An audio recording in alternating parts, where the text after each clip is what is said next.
जंगल के बीचों बीच, जहाँ सूरज की रोशनी मुश्किल से पहुंचती थी, एक छोटा सा गांव बसा हुआ था। इस गांव में रामदीन नाम का एक बूढ़ा दर्जी रहता था। उसके पास एक जादुई सुई थी, जिसका इस्तेमाल वो सिर्फ अच्छे कामों के लिए ही करता था। एक दिन गांव में एक भयानक तूफान आया। तूफान इतना तेज था कि कई घर तबाह हो गए और लोग बेघर हो गए। रामदीन ने अपनी जादुई सुई निकाली और उससे एक विशाल तंबू बनाया, जिसमें सभी गांव वाले सुरक्षित रह सकें। तूफान के बाद गांव वालों के पास खाने की कमी हो गई। रामदीन ने अपनी जादुई सुई से एक बड़ा सा जाल बनाया और उससे ढेर सारी मछलियां पकड़ी। उसने सभी गांव वालों को भरपेट खाना खिलाया।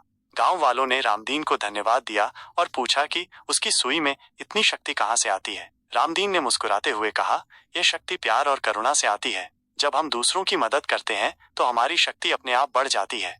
रामदीन की बात सुनकर गांव वालों ने भी एक दूसरे की मदद करना शुरू कर दिया। वे मिलकर अपने घरों की मरम्मत करने लगे और खेतों में काम करने लगे। धीरे धीरे गांव फिर से हरा भरा हो गया। एक दिन एक दुष्ट जादूगर ने गांव पर हमला कर दिया। वो गांव वालों को गुलाम बनाना चाहता था। रामदीन ने अपनी जादुई सुई निकाली और जादूगर से लड़ने के लिए एक जादुई कवच बनाया। कवच इतना मजबूत था कि जादूगर का कोई भी जादू उस पर असर नहीं कर सका। रामदीन ने जादूगर को हरा दिया और उसे गांव से भगा दिया। गांव वाले रामदीन के साहस और दयालुता से बहुत प्रभावित हुए। उन्होंने उसे अपना नेता बनाया और उसके मार्गदर्शन में सुख और शांति से रहने लगे।